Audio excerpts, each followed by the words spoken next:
You make your own schedule? Yeah, Okay. so you can either do, they're flexible, but you can either do 2 full days, so like 9 to 5, or you can do 3 half. Right, we're gonna go ahead and get started.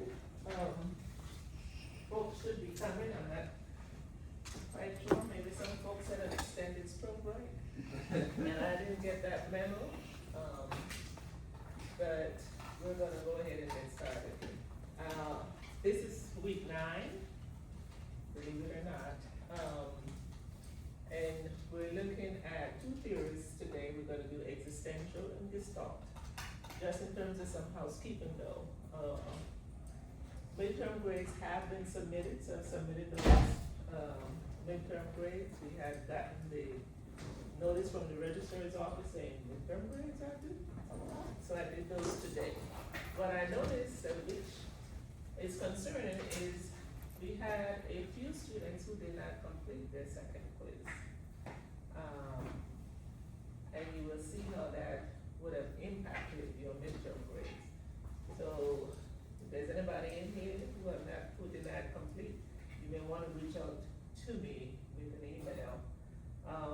There is still significant opportunity in terms of points remaining in the course, but you don't want to fall behind, because sometimes when you fall behind, you keep going further and further back. So, let's try to keep up with that. So, I also noticed that the group design project has been submitted, and my intention is to do a first review of it, just to make sure everything is in order. And that will happen before the end of the week, because I wanna make sure that if there's anything that you miss, that I can come back to you and say you need to add this in there, without it being too far gone. How is that assignment for 3 of you who are here? It felt pretty straightforward, getting a chance to build the outline for the, not the annotated part, what's the appendix? And then it was getting all of the outlines together, I think it gave it more shape to understand what we'll be doing within the next couple of weeks, so. Agreed. Anybody else? What was the challenge? I think with like spring break and then with like all of the sporadic classes, it's been a challenge of like making sure everyone's on the same page. We have been like messaging each other a lot to try to make sure we're on the same page. Yeah, that's, this semester seems like it's been a little bit disjointed. We probably welcome the snow weeks, but that kinda turned things a little bit around. So, hopefully we have a more smooth remaining semester, and we'll see how that goes. But my intent, like I said, I wanna review it, make sure you have all these components before we start in the group proper. And also, because the group design project prepares you for your KPI assignment. So that it should be fairly seamless for you to be able to get that other assignments done. Are there any pressing questions, before we get into today? Alright, so today then, we have Janelle. She will be doing, the first part of the evening, and she'll be taking you through, the existential approach to group. So, let's, give Janelle a great experience. Thank you. So, again, I'm Janelle. I am a first-year doctoral student in the Counselor Education and Supervision Program. This experience is a KPI for my pedagogy class, so I am recording. Just wanted you all to be aware of that. So yeah, we'll go ahead and jump right in. So, as Dr. Cooper said, this is existential approaches to groups. I'm gonna share a few objectives and we'll dive right in. So our goals for today, our learning objectives are to establish a foundational understanding of existential therapy as a way of thinking not just techniques, right? To identify the counselor's role in the group, with an existential mindset and focus. We also are gonna analyze how group interactions can support members in addressing existential concerns such as freedom, existential isolation, meaninglessness, and death. We'll also demonstrate the ability to facilitate discussions that emphasize acceptance of and responsibility for life circumstances through existential reflection within a counseling group. But before we get into all of that, I think we should do just a bit of an icebreaker. Now, I know you all are a little bit more familiar with one another. This is, I think, Dr. Cooper, you said week 9. So you all are quite familiar, and my memory is not the best from when I visited you all a few weeks ago. So I would love if we could share our name, our track, and why you chose the track that you chose. I think that might give us a little bit of insight, and I will share as well at the end. All right. Hello, my name is Ethan. I am a clinical track for counseling, and my reason for choosing clinical is because I really want to work with Black LGBTQ plus couples. Okay, thanks, Ethan. I appreciate you sharing. My name's Hannah, I'm also on the clinical track. I chose it because I want to focus with marriage and family and young adults. Okay, thank you. My name is Anita, I'm in the clinical track as well. I chose it because I wanna work with. Okay, thank you so much. So I chose the clinical track as well. And I think I was just on the hunt to solve my own stuff, honestly. Like, it wasn't one specific population that stuck out for me, it was me. And then through that, I became really passionate about helping whoever I could, which has now evolved into those who are 25 and older, struggling with anxiety, identity issues, and spiritual exploration. All right. So, we already talked about how existential therapy is considered a way of thinking rather than a style with techniques. So this means that it's more about how you think about it, how you approach it. You all have taken theory already, right? Okay, perfect. So we're on the same page. And it emphasizes our freedom to choose, our responsibility in having choices in how we operate and exist with life. Okay? So there are 4 ultimate concerns, and we'll touch on these several times throughout our class today. And these are freedom, existential isolation, meaninglessness, and death. So these are things that that clients tend to contemplate when we want to use this existential theory or approach. So freedom really leans into responsibility, our choices in the world. Existential isolation is the idea that even in a room full of people, I feel all alone, I feel by myself. Meaninglessness, does this even have purpose? And then death, of course, mortality. Okay, and then we engage with the world, and the world engages with us, and this is where we talk about our reality. So the idea of existential therapy as a phenomenological approach, got it, is really focused on the lived experience of clients, right? So not just what's happening, but how they attribute meaning to what is happening to them. And we as a counselor allow ourselves to be impacted by what they're dealing with.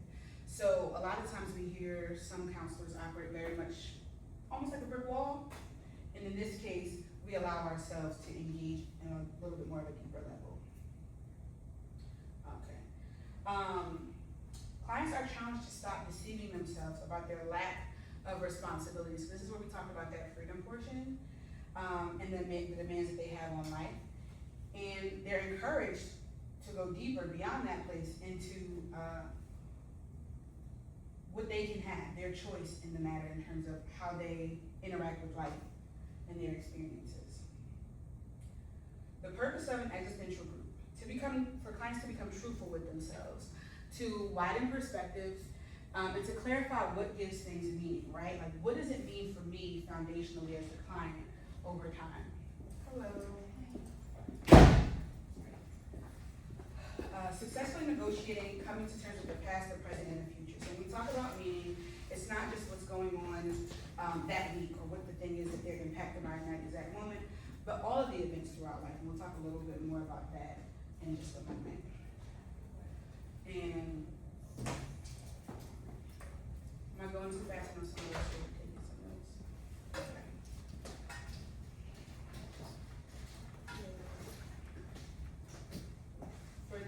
just walking in, I'm Janelle. I am recording in the back in case anybody was wondering about the bright pink phone. And this is a KPI for my pedagogy course, so thank you all in advance for your enthusiastic participation. So our first activity, I would love for you all to think of an event in your life that significantly contributed to who you are.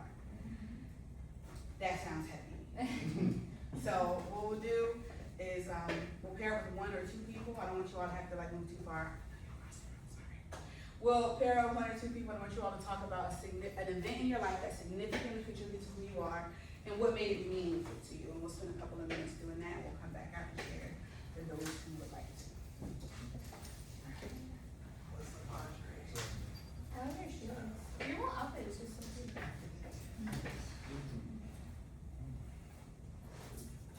So I did not go somewhere deep. My 8th grade social studies teacher loved Star Wars, and he was the reason why I watched the Star Wars movies. And that, like, Star Wars is like a 90% of my personality. So like that was definitely like a big pivotal moment for me. I agree that I have lots of interests. That's amazing. They light up. Yeah, that's awesome. Amazon. Amazon. That was my business. Oh, yeah. For me, Down school from kindergarten. I went to, Ninth grade, yeah. when my mom was sick, I was 11 years old. She But, had freshman year I had, Wow. speaking class. And then, And one of her girls in her heart wasn't working and ended up having open heart surgery. very interesting. And during the surgery, the surgeons found that there was a hole in her aorta. And all this stuff was within the span of like a couple months. That's crazy. My first speech I gave, And with being 11, you know, you're right at that age where it's like he was on like a needing mom support, like all of these I had to things. speak to that. How aware were you of what was happening? Like, were they giving you all the details, or was it just like you knew she was really They sick? have to, they. I knew about like the strokes and Mhm. the surgery and the whole, I didn't know like all of the details, but I knew a lot. Yeah. He said, not only do you not And her stroke actually happened like when she was driving. Wow. She was driving my brother to a football practice, never thought about and that. he was All right, I said that's simple. 15 at the time, From then and he had to call all the way 911, till- all of that. Wow, that's a lot for him too. Yeah, You know, I realized stroke, that the teaching stroke left her wasn't paralyzed just on her right side, academics for his kids, you're a and she teacher, ended up having to do like a lot of physical therapy, she could not move. Mhm. Which is luckily that really affected me and who I am. I became very We'll take one more minute and then come back. PT is and all of that. I'm sorry, you can go ahead. I guess the one that I was in the best kid, I had a lot of issues. Okay. And I had a teacher that she just wasn't, she set those boundaries, and that's why I said, the exception in class, and I was like, that was like, This is gonna prepare you because nobody else had it. to progress. Yeah, ultimately. so they gave you structure, yeah, yeah. So I did it, it That's was awesome. like a summer research program, you have to do all the research, stuff like that. Righty. So, That's okay, 'cause I'm gonna ask somebody to share out loud, so anybody would like to share the significant event that they thought of, and what made it meaningful for you. I'll go. Alright. So in undergrad, I had an idea that I wanted to get my master's degree, and I had already, I've said since I was little that I wanted my PhD. So of course, that was the middle one, but I had no idea what that looked like, would I even be smart enough to do grad school? Until I did the McNair Scholarship Program, something that I was begrudging to do, but a lot of my mentors like pushed me to do it. And at first I was like, I am out of my league, I was one of the only few like social science person in my cohort, everybody was like bio and chem and stuff like that, so everybody's talking all these formulas, things that they're doing, these lab assignments, and I'm like, I'm analyzing for psychology. But it took a while for it to stick in that, just cause it's considered a hard science doesn't mean that it trumps everybody else. Right. And it took one of my other mentors to be like, hey, just cause you're not doing this doesn't mean that it's not valid. And then once I finished the program, did my own research,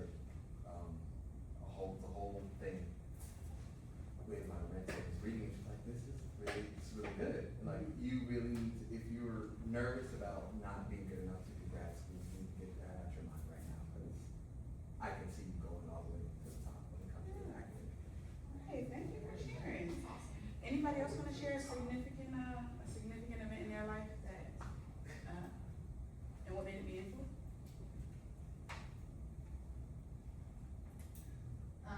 Mine was that, so I had a social studies teacher in 8th grade who loved Star Wars, and, he was like one of my favorite teachers.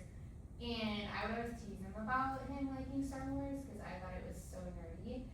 And then, his classroom was like full of Star Wars stuff. And then at Christmas break that year that I had him, I binged like all 6 movies. And I came back to school like loving Star Wars. And, then him and I were like even closer. But even to this day, I have Star Wars decor all over my house. Like I have Star Wars tattoos all over my body. Like this 100% like impacted who I am as a person. Yeah, okay. Did anybody struggle to think of an event or to find meaning in an event that they still thought was significant, but maybe anybody struggle to find some meaning? Struggle to pinpoint it. Right. I feel like I have multiples. Okay. You wanna share? Sure. I didn't catch your name. Oh, Andre. Andre. The one I shared was, what was it, freshman year of high school. I took a public speaking class. Ironically, the person teaching me was my PE teacher. Like, I know, right? At first he was my PE teacher, but he was a really cool dude. Like, he was really down to earth, and like he really knew how to teach. Like, he taught us how to do like attention grabbers and how to pace yourself and all that. So I was very surprised. So my first like prepared speech, I think I wrote it on like the Ninja Turtles. I really didn't know what I was doing, but when I was done, his advice still sticks with me to this day. He said, "You have the ability when you speak to capture a room." And the more he got to know me over the course of the class, he said, "You know, I could really see you being a counselor." And I said, "Oh, that's cool." You know, and I really didn't think much about it until I started teaching again during the pandemic. And when I started to see how I would impact the kids, I realized that academically it's not where I want to focus with them, but I can see them helping them from the counseling side. Right. So we can see through a lot of the examples that were given, from the Star Wars to even this example with public speaking, how something that may seem not super significant or like a small experience in our lives can really have deeper meaning. And this is what we look to in existential therapy and counseling to sort of bring out for our clients. What's the deeper meaning that we attach to some of these lived experiences? Right. So, self-awareness is definitely a key piece of this, right? What do you all think of when I say self-awareness? Knowing who you are, being in tune with yourself. Okay, know who you are, being in tune with yourself.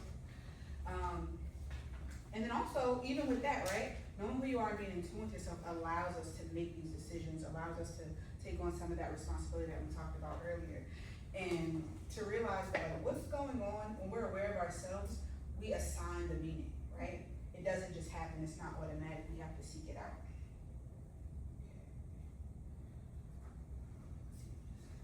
We are constantly faced with having to choose the kind of person we want to become. Is that something that, and just a nod or a shaking of the head, is that something that we've sort of figured out or gotten a hold on? Do we feel like we know who we are? Okay, yeah, I'm on this part. I feel like it's ever changing. Yeah, okay. Let's see. Ultimate freedom cannot be taken from us. We can choose our attitude toward any given set of circumstances. We'll talk a little bit more about that in our next activity. Okay. Anxiety. This is something I talked about a little bit earlier when I was talking about why I chose to go into counseling to begin with. But existential anxiety is a little different, right? Because it talks about, existential anxiety leans into these big questions. Does my life have meaning? Am I gonna leave something worth remembering when I'm no longer here, right? It's a part of being self-aware, right? The more aware we are of ourselves, the more questions we have about who we are, what we're doing, whether it's okay or not. Is it enough? Is it not enough, right?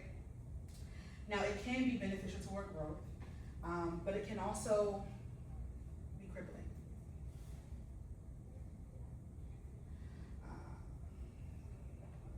And so here, like I said, it can also be, it can be beneficial toward growth, but it can be crippling. So it doesn't, existential therapy doesn't eliminate the anxiety, but it sort of helps it to navigate and helps us to establish meaning through the anxiety that clients might be feeling.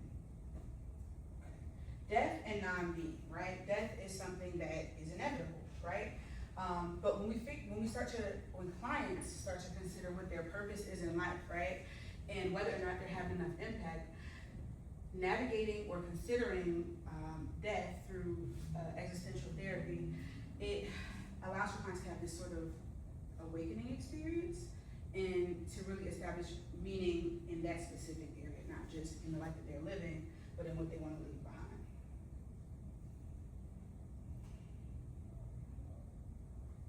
All right, I'm gonna head on past that one. Oh, actually, I do want to touch on this. It's not just the physical death, right? Have we ever thought about or had to grieve or lay something to rest a certain area of our life, a certain relationship, different things? Death and the contemplation of death is not just about the end of life, but the end of an idea, the end of a relationship, the end of an experience. The search for meaning. Finding meaning in life is a byproduct of creating, loving, working, and suffering. The struggle to find significance and purpose is part of human existence. And we did a little bit of that in our first activity, or maybe it was our second activity, about assigning meaning to our own experiences. So in a group, right, we can all sort of lean in, or clients can lean in to one another to offer support that can help us to sort of establish some meaning and also not feel so alone. We talked about that existential isolation, where clients tend to feel alone even in a room full of people. But when we use this method, it allows each other to understand the meaning that you give to something, right? So you shared a little bit about Star Wars, and we didn't all jump in, but maybe somebody else in the room also has a similar experience and can attribute meaning to something that maybe you weren't so sure about before.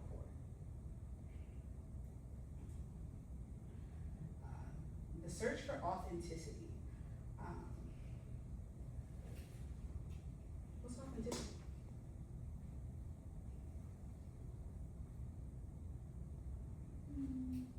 Like being like your true self, like Mhm. with like you're not holding back, like Okay. you just are at ease. Yeah. Without these like layers and these like masks that we put on. Existential guilt is rooted in the realization that we inevitably fall short of becoming what we could become, right? This is back to, is it enough? Am I enough? These are all big questions. Yeah. It gets, This is like, what's the meaning of the universe? right, like that's the existential piece, because these are the questions that people are contemplating, like, who am I? Right. What does my life mean? Is it worth anything? Am I leaving anything here? And it challenged us to get to that authentic point. It challenged us clients to be their full selves. Alone and relatedness. So this is back to the existential isolation and managing this sort of back and forth between feeling alone in a room full of people and really figuring out what the meaning is behind that, but also figuring out why we feel that separation.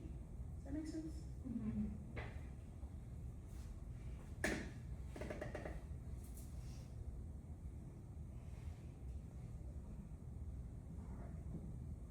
So, raise your hand if you have ever thought about the meaning of your life.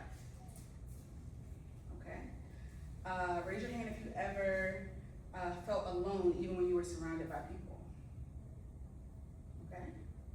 If you ever feared that you were wasting your time. And if you've ever contemplated what your life represents. Okay. So, what concept, and this is, when I say concept, I'm referring to freedom, existential isolation, meaninglessness, and death. Which concept do you think people generally wrestle with the most? And which one do you think might be the hardest to overcome?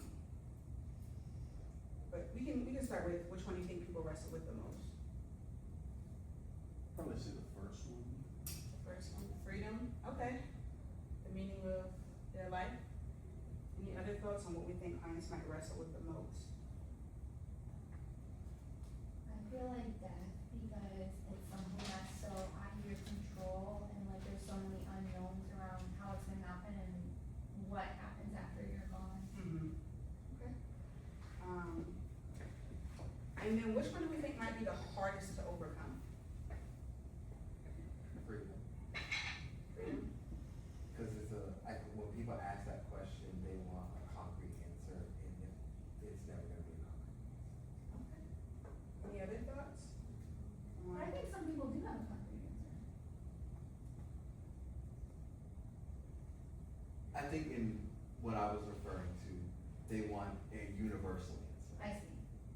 But the personal answers, those are more subjective, and I I'm see. okay with that. I think meaninglessness. Yes.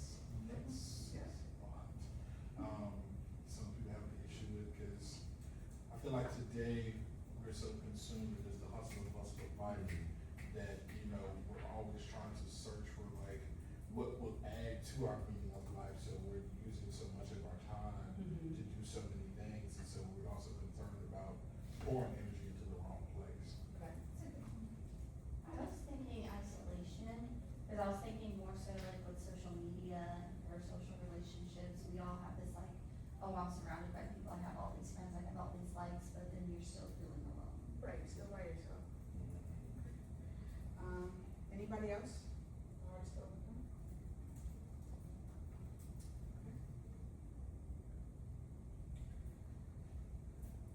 Okay, we're gonna jump over that. The role and functions of the group leader. So this is a partnership, right? Group leaders help to maximize each member's capacity to transform themselves. So their capacity to have these deep conversations that we're talking about in terms of that freedom, the existential isolation, death and meaninglessness, right? And then like we mentioned a little bit earlier, you feel and you interact with their experiences in a little bit deeper of a way. And it becomes this sort of working relationship where it's not just output. Okay. The main task of the leader is to increase the range and depth of the client's awareness. So the goal here is to establish a deeper level of self-awareness for each of the clients in the group. Assess ways their freedom might be restricted, reflect on how they might increase their choices, right? And how they can assume responsibility for the choices that they're making, which comes back to that freedom part. Okay. Existential techniques and procedures. Emphasize understanding clients' subjective reality rather than a diagnosis, treatment, or prognosis, right? So really interact with like what they're experiencing in that moment, how they're processing what they're experiencing. Not, you have this thing, let me treat this thing, but let's work through how you give meaning to what you are dealing with.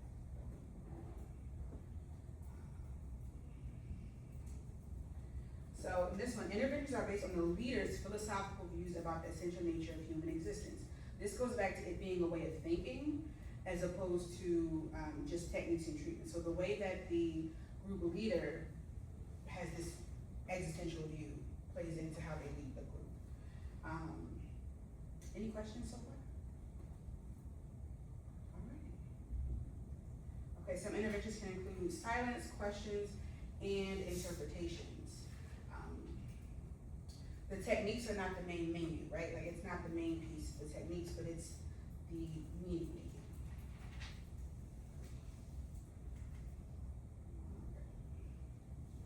Phases of an existential group. Initial phase, leaders assist members in identifying and clarifying their assumptions about the world. This is, how do you view things? What are your thoughts on this? Like, how do you see the world at large, right? Members define and question the ways they perceive their existence. So, what is your external view? What is your internal view? In the middle phase, they're encouraged to examine the source and authority of their present value system. So how did we come to the meaning that you gave when we talk about those external views, internal views? How did we get there? Okay. And then in the final phase, they're sort of putting what they've learned into action, taking the meaning that they've made and putting it into action and having that responsibility, the freedom to engage with their life on their terms.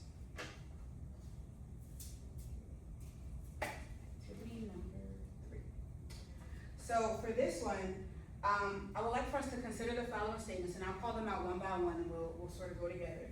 So remember, we have these existential concerns, which are freedom, existential isolation, meaninglessness, and death. These are what clients are considering when we're navigating through existential therapy. What would be an appropriate response for an existential group therapist? So what I'd like for us to do, I'll read one out. I want you all to tell me what that client might be wrestling with. Are they wrestling with freedom, with isolation, meaninglessness, or death? Right? You all let me know which one.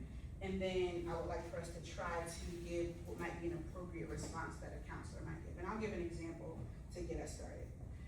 So I feel like I'm just going through life without purpose.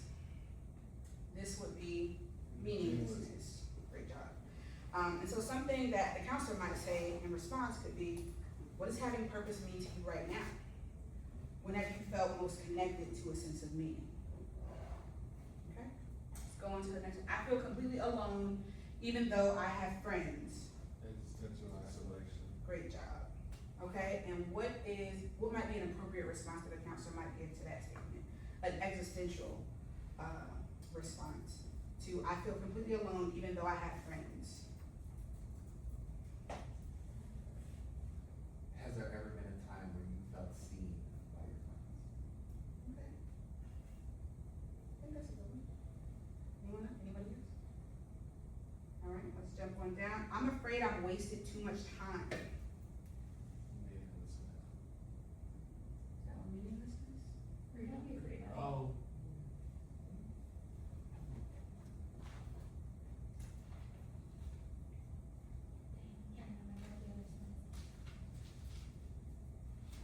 Is it death? Mm-hmm. Death. I'm afraid I've wasted too much time. So this is this mortality conversation. And an appropriate response to, I'm afraid I've wasted too much time.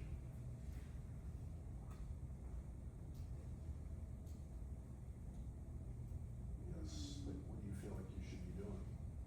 Okay, yeah.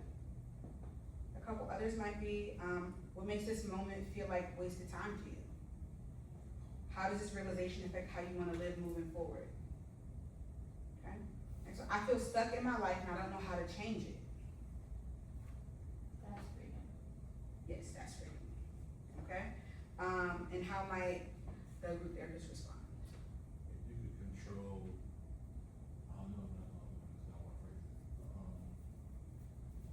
I'm gonna do a miracle question. I'm sorry, I'm gonna do a miracle question. you wanna do a miracle question? Yeah, like, this group, hold on, let me do a group. I gotta phrase how I wanna say it.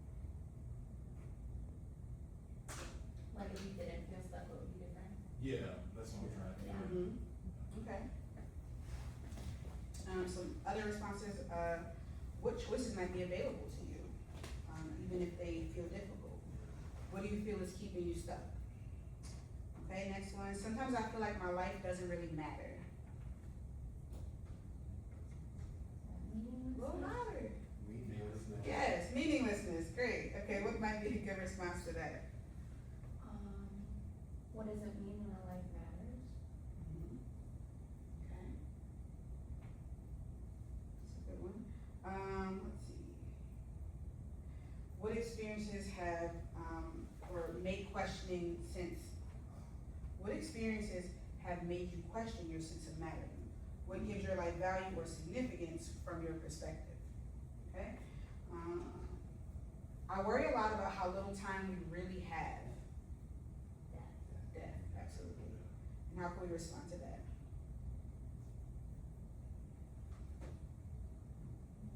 How can we treat the time that we have, like with meaning and preciousness? A couple other ones. How does thinking about time affect how you want to live? What feels most important when you think about how limited time can be? Last one. That is a great response. I feel like everyone expects something from me, and I don't know who I really am. Freedom. I would say freedom. Yeah, freedom. Y'all got it. Okay. What might be an appropriate response to that one?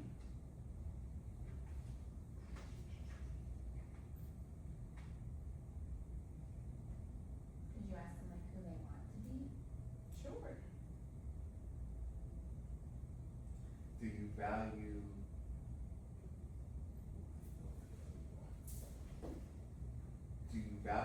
who you authentically are more than what you can do for others?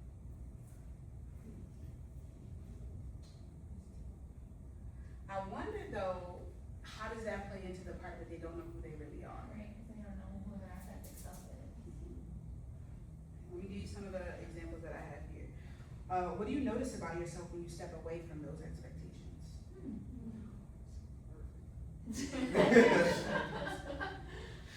And who do you feel you are becoming? So it sort of leaves this step away from the expectations into the who are you? Okay. So existential groups allow members to explore existential concerns through dialogue and shared experiences. So statements like these. You all did a really awesome job okay, so when we think about the way that we would approach these statements from this existential view, right? How is this different from, say, like problem solving?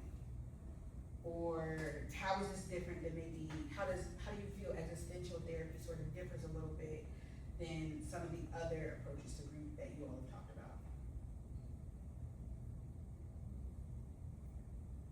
I think it gets them thinking about like what matters to them and what they value versus I have a problem, let me fix it.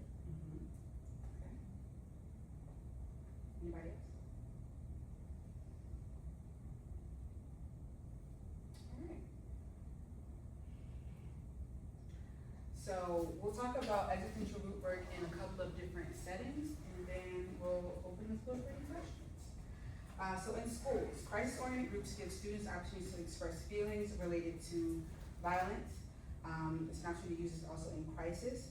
And I'm not sure if anybody's school went around in the beginning, but it's probably came in later. Is anybody's school? Oh, okay. So existential content have relevance in a wide range of groups, from children to adolescents, right?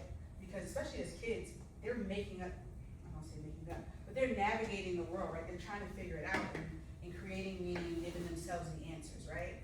So it helps to understand, again, their external view and their internal view. Existential group work with multicultural populations. It emphasizes presence, right? Like, what is happening for me? What's the meaning that I'm making right now? And the meaning, the client assigns. We don't assign the meaning. Okay? Okay, so when it comes to multicultural, and this is something that tracks across the board, like encouraging similarities and differences amongst group members. Okay. So here it talks a little bit about some of the, I guess, critique of this approach. So it's largely about empowering individuals, right, to give them their power back. It makes it a very human experience, and the technique follows, it stresses that techniques follow understanding. So understanding their view is more important than establishing and utilizing techniques. Strengths. It provides a framework for understanding key universal human struggles. Again, existential isolation, freedom, death, meaninglessness. It focuses on spirituality and meaning of life. And it says it's made substantial progress during the past decade. Some limitations, that it's not relevant for those who lack an interest in examining their basic assumptions about being human, right? People who don't have these sort of deeper, they're not navigating deeply about this or that or the meaning and all of those things. This existential therapy might not be the best for those sorts of clients. It's not relevant for people who want immediate solutions. Some people want the problem solved now. Like, what's the answer? Help me get there. And it needs a great deal of maturity, wisdom, life experience, and training. So overall, we've discussed some key elements of the existentialist way of thinking in group therapy, the main components of existential thought, groups, goals, how to respond. And we've touched on each of our objectives from the beginning of the class, which I'll share with you all again for those who came in a little bit later. So establishing that foundational understanding of existential therapy as a way of thinking, not just the techniques. Identifying the counselor's role, and we did a couple of activities to sort of practice that. Analyzing, supporting members in addressing these existential concerns, such as freedom, existential isolation, meaninglessness, and death. And demonstrating the ability to facilitate discussions that emphasize acceptance of and responsibility for life circumstances through existential reflection within a counseling group. So that is all that I have. You all have any questions about existential therapy? Do you think you would try it? Do I think I could try it? As in to like lead an existential group? Like to be a client. Oh, like I would be the client, Yeah, and then you all would give responses. yeah. Perhaps. Let me come back, let me come back to you, see if you have any other questions. Okay.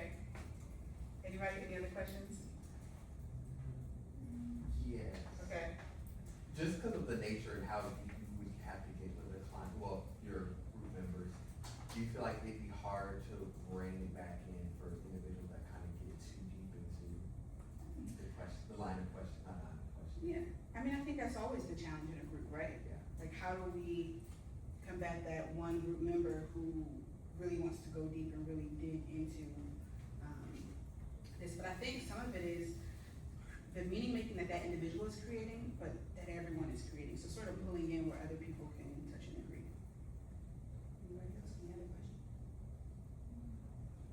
Okay. All right, so we'll take the last couple of minutes and I will be the client. We'll see how that works.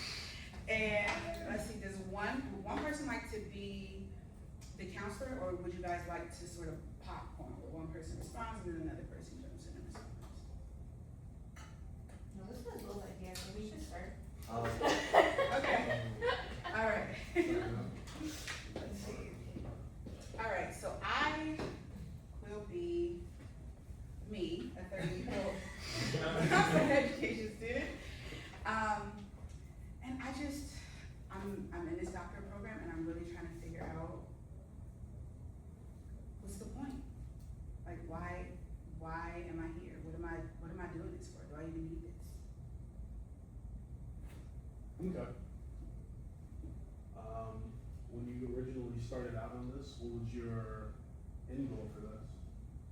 I wanted to be a professor, but I didn't realize how much of this was like research, and I don't know if that's who I am. So with that being known now, do you think that's no longer a possibility? Being a professor. Yes. Yeah, I mean, it still feels like a possibility, but I don't know if enough of who I need to be to do this program, just wanting to be a professor is enough. I don't know if I'm enough. Okay. So, in your ideal world, you'd be automatically good at it, you'd say? I feel like you should ask her like, what is enough? Or like, Okay. Good, no, that's good. I was gonna jump in, right? Can I jump in also? Cause I heard you say the person I need to be Mm-hmm. instead of somebody that I want to. Yes. What Y'all can are picking up on those Yeah. keywords. Yeah. Can you explain the difference between those two individuals? Who I need to be and who I want to be. I want to be a competent professor. I need to be a researcher who understands all of these processes and things, and I need to meet all the expectations of all the professors in my department to really do this. Okay, that's understandable. I can empathize with the idea of wanting to be at the same level as all of your peers, but just an estimate, compared to your journey in academia, how many years ahead are the other professors compared to where you are? They're miles ahead. They're miles ahead. So I'm gonna pause you, right? Because that seems a little